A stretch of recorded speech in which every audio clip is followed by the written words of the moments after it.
بسم الله والصلاة والسلام على رسول الله صلى الله عليه وسلم. النهاردة كان في 3 مباريات اتلعبت. الساعة 4 كانت لعب فيوتشر والنادي المصري، وفاز فيوتشر على النادي المصري 2-1. وفيوتشر كان متسيد معظم فترات المباراة. الساعة 7 اتلعب ماتشين، ماتش الأهلي مع زد وماتش الزمالك مع الاتحاد السكندري. لو اتكلمنا عن النادي الأهلي في البداية، بعد ما صلى على سيدنا محمد صلى الله عليه وسلم، هنقول إن التشكيل اللي بدأ بيه النادي الأهلي عبارة عن مصطفى شوبير حراسة المرمى. الدفاع من الشمال كريم الدبيس، رامي ربيعة، محمد عبد المنعم، عمر كمال عبد الواحد. يعني من اليمين عمر كمال عبد الواحد، رامي ربيعة، محمد عبد المنعم، كريم الدبيس. خط الوسط من 3: مروان عطية، أحمد نبيل كوكا، عمرو السولية. خط الهجوم طاهر محمد طاهر في اليمين، رضا سليم في الشمال، وكهربا المهاجم. وكان النادي الأهلي قبل هذه المباراة بيحتل المركز الخامس برصيد كان الأهلي بيحتل المركز العاشر برصيد 18 نقطة من 9 مباريات. الشوط الأولاني في مجمله كان فرص ضايعة كتيرة من الأهلي، فرص كتيرة مهدرة، واستبسال في الدفاع من نادي زد، مع فرصة واحدة حقيقية لنادي زد. الأهلي ضيع فرص كتير وزد كان ليه فرصة واحدة. الشوط التاني نفس الكلام، استحواذ وهجوم مكثف من النادي الأهلي، ودفاع وهجمات مرتدة من زد، ولغاية ما جات الدقيقة 63 والتبديلات حصلت.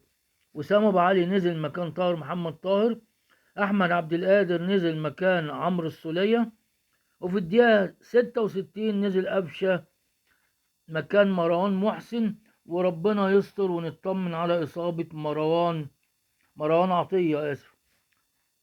قفشة نزل بدل من مروان عطية اللي خرج مصاب، وإن شاء الله تكون يعني إصابة بسيطة كدمة ولا حاجة، عشان يلحق بمباراة القمة، مباراة الزمالك والأهلي إن شاء الله.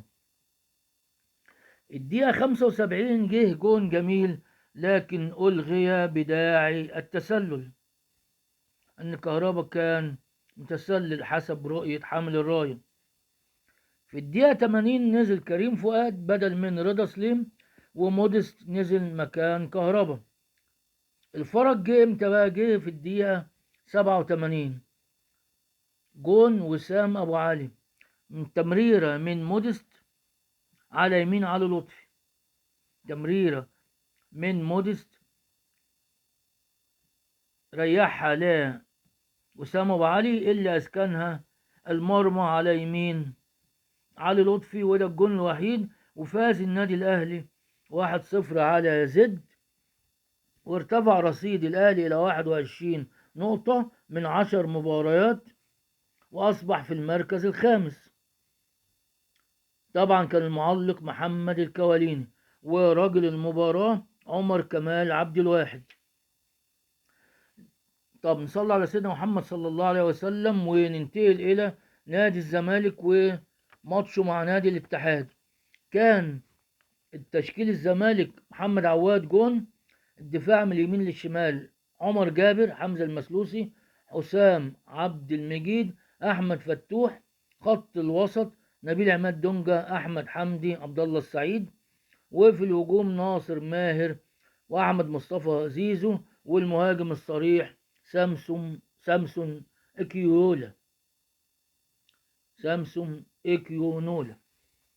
واستطاع الزمالك تقديم عرض جيد صالح به جمهوره قبل مباراة القمة، واستطاع الفوز على نادي الاتحاد 3-0، اللي في الحقيقة الاتحاد قدم مردود ما يناسبش نادي الاتحاد وما يناسبش موقع الاتحاد في الجدول، لكن الحق يقال ان الزمالك عمل ماتش جيد جدا.